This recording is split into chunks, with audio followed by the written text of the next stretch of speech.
discuss with Mr. Ross how can all of us become readers, and how can we encourage our young kids also to be readers, right? And that is the topic of discussion for today. Mr. Ross, a very warm welcome. Thank you. To you here at DPS Varanasi, and it was an absolute amazing session today morning that we had with the students. You know, I happened to speak to a few students and they were all gaga over it, and you know, they were like, one of the child really came and told me that, sir, my dream has been fulfilled today. I have Mr. Ross's They're easily pleased. autograph. So brief intro about Mr. Ross. Ross Welford is the best-selling author of Time Traveling with a Hamster and What Not to Do If You Turn Invisible, whose imaginative and heartfelt stories have inspired young readers around the world. He is also a former journalist and a TV producer, and then he turned a magical storyteller. Ross brings a unique blend of creativity and curiosity to everything he does. He is also a proud member of the Magic Circle, the world's oldest club for magicians. Ross combines his passion for storytelling with a love for magic to ignite creativity in children. And today we are thrilled to have him share his journey, his insights, and also to inspire all of us on how we can raise readers in our families. So over to the first question, Mr. Ross. You've had an incredible journey, and you come from a small seaside town in England.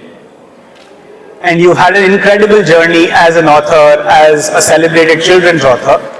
How much of that seaside town do you bring to your stories? How has your upbringing really molded you who you are today? That's a good question. And first of all, thanks for having me. I've had a lovely time here, and I've been really inspired by what you do and by what the whole school does and by this festival. So thank you very much. In terms of the small seaside town question, I came to writing fairly late in life. At least I came to writing stories fairly late in life. And there was a moment which for me was quite transformative, and it was after I'd written the first draft of my first book, which was Time Traveling with a Hamster, and I knew nothing about writing. I'd read books, but I hadn't done any courses, or I didn't have any advice. I was just writing from the heart, you know. And I reread this draft that I'd written, and the setting for the draft, I can't remember what the town was, what was called, but it was one of those fictional anywhere towns that you get in fiction, and particularly in children's fiction. It was a made-up name that I'd given it, and it was just anywhere. And I thought there was something lacking. And I realized that when I was rereading it, I had actually in my head used the geography of the town where I grew up. So, the beach was where the beach really is, and all of that. And I thought, would this work if I just abandoned the fictional element and just admitted that it was really where it was? Mm-hmm. And when I did that, something changed. Something changed in me, something changed in the draft, and suddenly it became real. It became a real place because it was a real place, and it transformed the whole book. And so when it came to my second book, because when you're writing a second book, one is very conscious that you don't want to repeat yourself, And so I was like, right, well, I can't use that trick again. I'll set it again in this fictional nowhere or anywhere. And again, it didn't work. That's when I gave up. And all of my books now are set in and around roughly where I grew up. And it has the benefit that it makes it seem real, and also I don't have to research it. I don't have to go anywhere to research. I just make it up because I know what it's like. It brought in a lot of authenticity and, I think so. I don't know. I mean, obviously, most people who read it have no idea where Culvercott is, or Culvercoat as it is, or Whitby Bay, or most people who read it have never even been there. Mm-hmm. But I think it does have a certain sort of realness. I think. Yeah, beautiful. And interestingly, you actually moved from journalism to being a TV producer. What really made you to get to children's literature? Oh, money. Yeah, really. I mean, literally. I don't normally say this when I'm talking to an audience of children. They often, one of the questions is, so you mustn't tell anyone this, what inspires you? And I'll say, well, what inspired you to become an author? But I think, most of us are adults here, and I can say, I needed a job. My career as a TV producer, for a few years had been going nowhere really. It had been winding down. I was getting a little bit old, because the TV production, or the type that I was doing, is kind of a young man's game. And so I was heading into my 40s, and by that stage it had been winding down, and I realised that I needed to think about something else. I needed to think of another job, otherwise I was going to be in trouble. And so during a period of unemployment, which was because, for a complicated reason, we'd moved abroad because my wife got a job abroad, and so I had a lot of time on my hands, and I'm very, very easily bored. So I decided to start writing a book with the hopes that this might become something that I did, and the stars aligned or whatever, and I was fortunate. So yeah, it was I needed a job. So it was an accidental, a happy accident. Happy accident. All yeah. right. Brilliant. And it's very interesting. Your stories are filled with a lot of imagination, and like you said, there's a lot of heart into it, because you've never done something. You've never really trained as a writer, but you started doing it, with what you really felt. And what do you really think that makes an interesting story or a memorable story for children? Something that they're completely hooked on to? You're asking the wrong person, actually. I think what you really need to ask, if you really want the answer to that, you need to ask a children's book editor, maybe, or maybe a children's book seller. They know more than I do. All I can do is write what comes into my head. I try not to analyze it too much. I really, really try not to analyze it. I try to write from the heart, as I said before. Looking back over the things that I've written, I think it's probably fairly basic stuff, like an engaging hero or heroine, an unusual situation. Certainly for what I'm writing about, which is sort of science fiction fantasy, an unusual situation they're in. Curious adults make sense. Curious, engaging adults. It's very difficult to write a kid's story in which there are no adults at all. You can do it, you can do it, but usually in most stories, adults come up because, kids can't live unless they're on a desert island somewhere. So yeah, but I try not to, and humour, I guess, but I try not to analyse it too much. And in this age where there's so much of screens and so much of content available on the screen, we have a lot of parents here. How would you suggest that parents bring out storytelling and use that as a way of really connecting with their children? I think the thing I would recommend most is reading with children. That was a thing that kind of transformed my family life when I started doing it.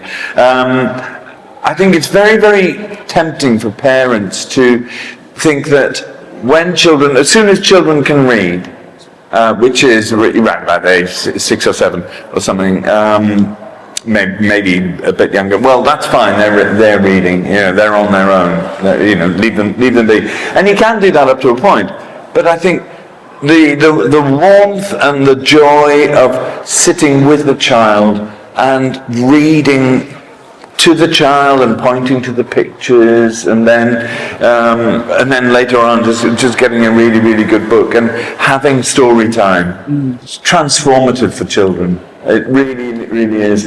And of course, that used to be the way that stories were told. That used to be the way that stories were passed down. I mean, that's the essence of civilization. Really, it's only fairly recently that in human civilization that we've been able to print books, only for a few hundred years, and even more recently still that most children could read. All of those stories used to be passed on by parents to children in an oral tradition, and I think we abandon that at our peril. I think children absolutely love it, and for me that's one of the things that I remember most about when I was growing up, when my kids were growing up. My kids are adults now, and far too old. They're 22, so they're far too old to have story time with Dad. But, I still miss it.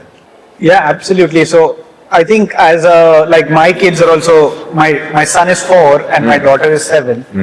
And it was a very conscious decision for me when I had, when we had our first child, that I was not a reader, absolutely a no reader. Right. But I think that it was a very conscious decision that I took, that, if I have to ensure that my kids read, I must start reading. Yeah. And I think that was a big shift in my life as a person also. And I think I completely resonate with you when you say that having a shared time for reading, having time that, you're doing stories together, sometimes just oral storytelling, otherwise, 2 of you or 3 of you are reading a book and all of you are spending the same time reading maybe different books or reading the same book and discussing. Oh yeah, and car journeys. Car journeys are a good way of doing it. I mean, it's really tempting just to,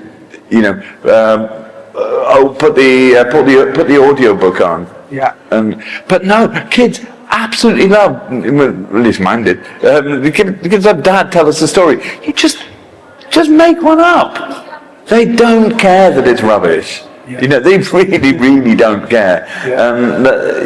And tell us that one again, or tell us more story. My mum was no great reader, no great literary talent or anything, but she used to tell us stories that she just made up about Silly Billy, about a little boy called Billy who was very silly.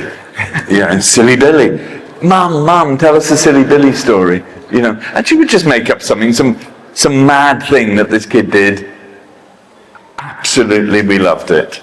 And I think parents too often now think, I'm not good enough, I can't think of something. Kids don't mind. They really, really don't mind. And in your stories, there's something that truly comes out is, at the end, it's about doing the right thing. And on the other side, they're also very imaginary. Like very, very creative, something completely. How do you look to maintain that balance, when you're writing? I think mainly it's again, that's a tricky question now, you got me there. I don't normally plan my stories. I think that's part of it. A lot of authors do. A lot of authors have very complicated plans. Famously, J.K. Rowling planned the whole of Harry Potter, all 7 books, before she started writing. That's just not me. I just couldn't do that. And so all I tend to work towards as an ending is, and they all lived happily ever after. That's the ending that I work towards. Nothing more complicated than that. And then I try to work out how the kids get there and how they work that out. And then if it's too easy, I throw a problem at them, and then I'll throw another one.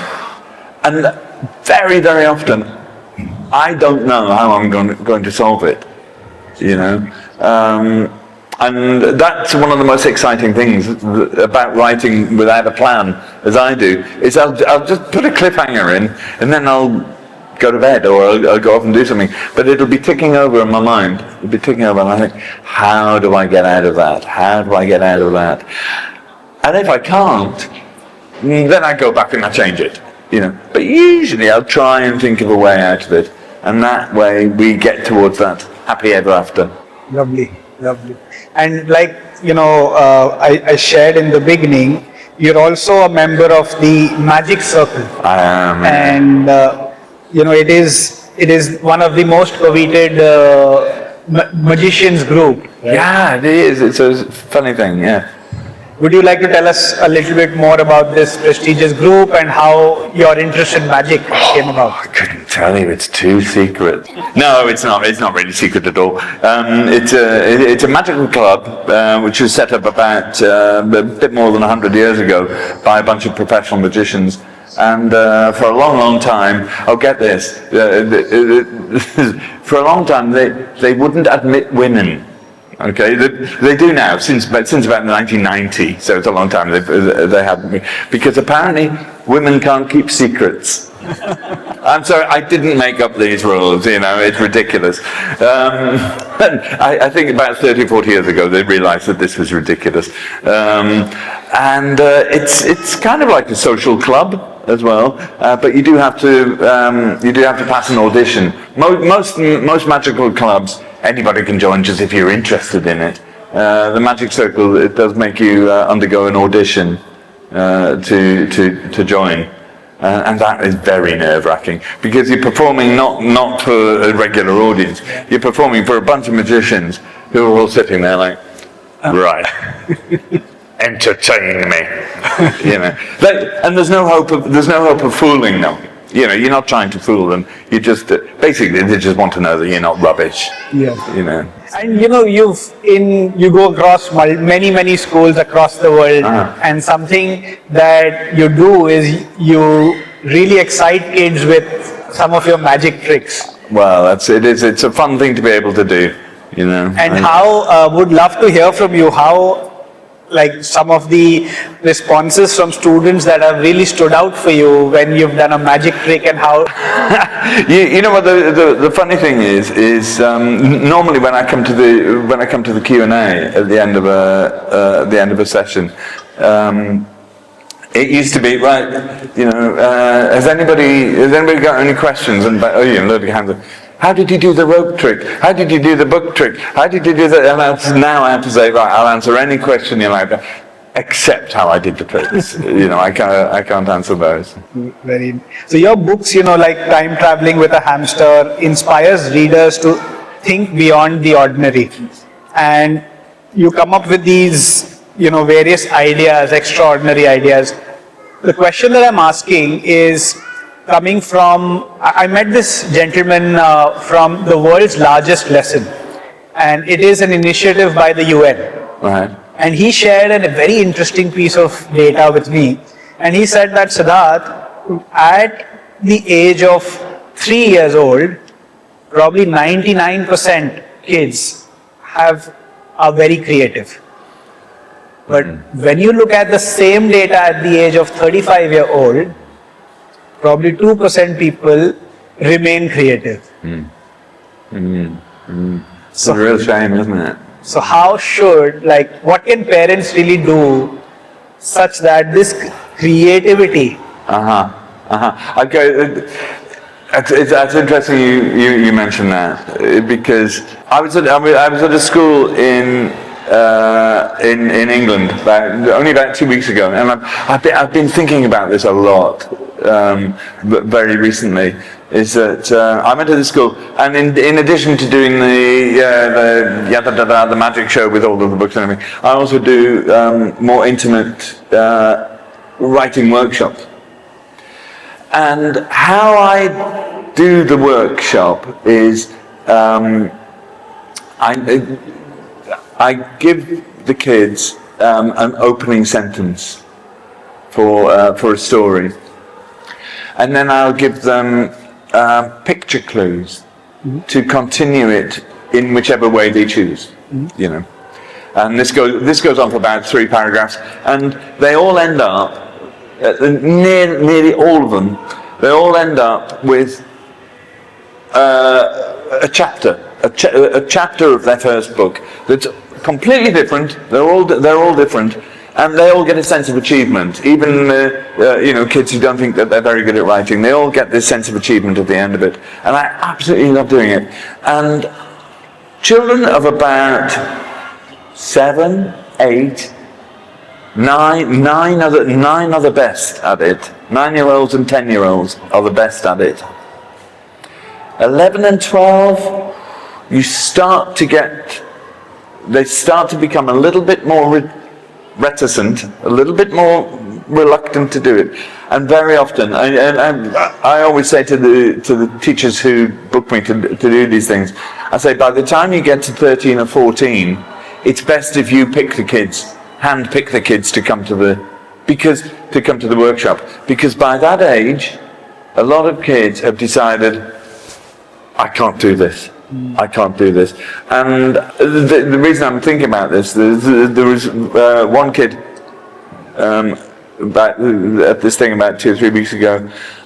He just had written nothing, and I said, come on, I'm going around. I said, come on, you must be able to get something. Look at that picture. What does that make you think of? And he said, no, I can't. I've got no imagination. Oh, I thought, no. And he was about 12. He was only about 12. And I thought, what an early age to develop this idea about yourself that you've got no imagination. And and invariably, when I talk to the teachers afterwards, I think the kids who are struggling are the kids who don't read. The kids who have never really read at home and don't have any love of books, and they're always on their phones. And that told me this is research conducted by me, so it's not scientific or anything, but it confirms to me what I've suspected, is that reading stories and developing a love of reading is what keeps that imagination alive. And if you don't have that, kids grow up thinking, well, I've got no imagination, and that's tragic. But it starts early. And it starts early, and the cure for it starts early as well, which is to keep kids reading and to engender a love of books and stories. And do you think the magic aspect of your tools up your sleeve, does that also help you make your stories more creative, more imaginative? Is there a link between magic and storytelling? I didn't think there was. Until I'd written my second book, and it was, and with my second book, I got to the end of it, and I finished it, and blah blah blah, and I had a third one to write, because the lovely people at HarperCollins liked what I was doing, and they said, we want you to write more. And I thought, oh goodness me, I thought the first 2 were hard, and I thought I looked back at at what I'd written, and I wanted to write roughly in the same genre. And I realized that I'd written a time travel story.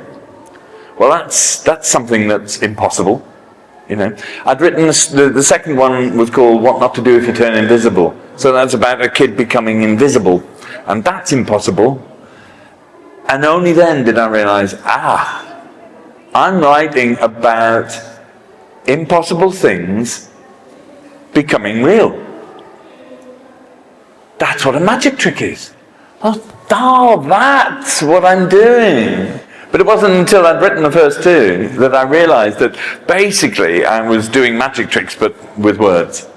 And that made it a lot easier after that. I realized, okay, what can I think of that's completely impossible? And I'll write about that. And yet make it real. So the third one was about a kid who was 1,000 years old. And I carried on that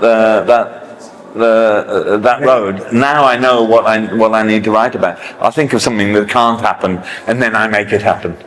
Yeah, very, very interesting. And you know, some of the audience that we have are parents, and you use a lot of magic in your workshops with students to just connect to them, to, you know, give them like a spark that they want to hear more from you. Yeah. How do you suggest parents use magic as a tool? What? Quick magic trick to teach you? Yeah. You want to do a quick magic trick? I don't know if this is going to work. Actually, this is almost certainly not going to work. I'll show you a trick to disclose exactly how I do it. I promise you. You go to any book of teach yourself magic. You know, it's in nearly every kid's book.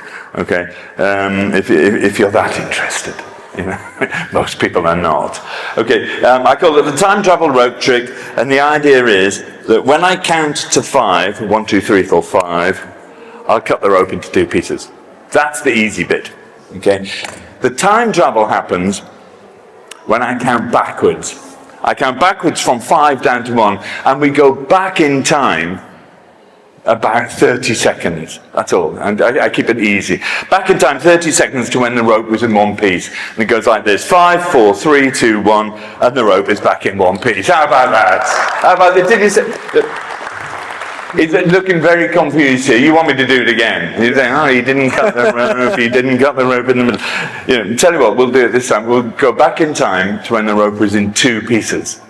It's the same thing, okay? I go 5, 4, 3, 2, 1. And now, I know you're probably thinking, hang on, I want to learn this. I'm going to learn this. So I shouldn't really be doing this, but I'll do it in slow motion for you.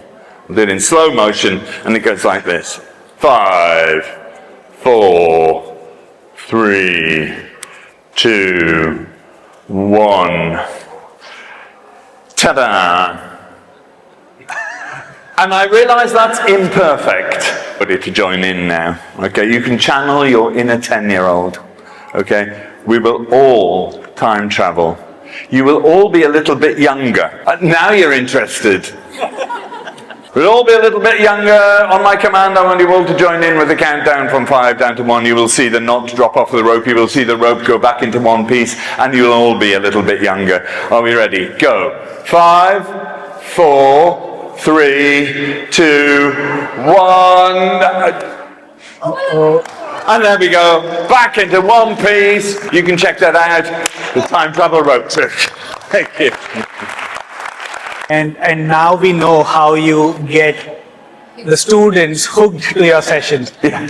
If at all, as teachers, we would also learn magic. Yeah, I promise you can learn that. It's very, very easy. And I'll be kicked out of the magic circle if I suddenly told you. Top 3 things that you would recommend to every parent here and some students here to really start reading. Top 3 things that you would recommend to a parent, that how can they inculcate reading in their kids, and to young students here, that what should they do to start reading? For students, for kids, I would say the most important thing is read widely. find something that you like, that's good, but try something else. Give something else a go. Even if it's just trying 1 or 2 or 3 chapters, give another author a chance. I know you may like a particular series, and people do get locked into reading just the one type of thing.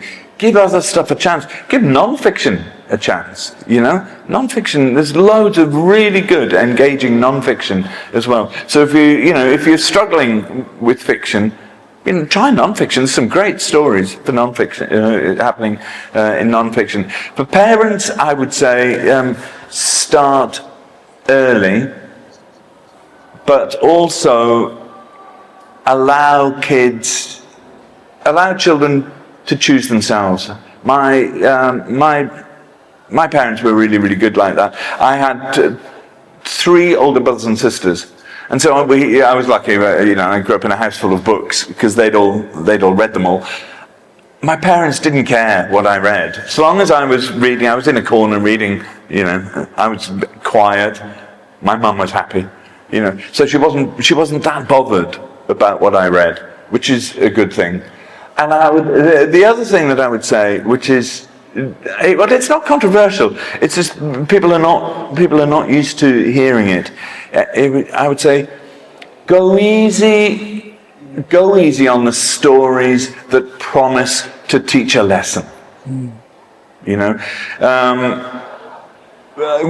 lot of folk tales here and everywhere in the world. A lot of folk tales purport to tell you this is a story that will teach your children the value of this, that, or the other. And they all have their place. Don't get me wrong; they all have their place. But sometimes what kids want is just a cracking adventure and really funny characters, really lively action. Sometimes that's just what kids want. And kids are smart. They know when they're being told a lesson. Yeah, absolutely. And that can be really, really off-putting. So I would say soft pedal the moralizing sometimes, and just let kids be kids and read what they want. Brilliant. I think, yes, absolutely. Just inculcating reading first, and then maybe the lessons can really come after. Yeah. Brilliant. And I think we've had a very interesting last half an hour, 40 minutes. Last 2 quick questions from you, and then maybe if the audience has one or 2 questions, we can take 1 or 2 questions from the audience.